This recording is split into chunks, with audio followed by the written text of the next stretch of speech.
Ku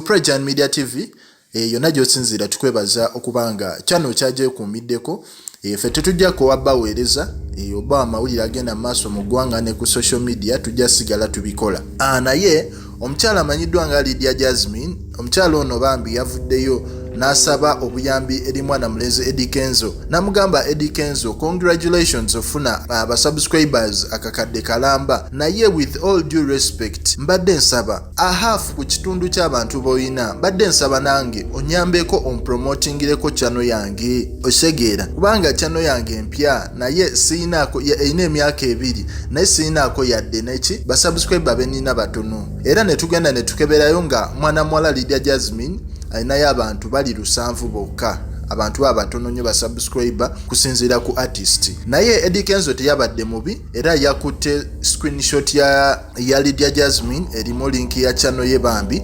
n'agitwala ku page ye fena tumanyi nti page ya Eddie Kenzo eriko abantu akakadde kalamba so n'agitwala ku page ye nagamba nti asaba aweebwa era nagezaako okupromotinga Lydia Jasmine bambi channel ye ekintu ekyamusanyusiza era ekintu ekyalaze nti Eddie Kenzo teyeemalirira yekka wabula ayagala ne bayimbi banne bagezeeko kolaki okuvaayo era kyemmanyi okuva kati channel ya Jasmine ejagenda ekyuka mpolampola okusobola okubanga eyingira ku basubscriber serebu yenna balina osobola okuba nabo oba following gyalina okuba naye ku Prejan Media TV latest updates happening around town ze tuba tukuwa webale kubanga okyagyekuumiddeko.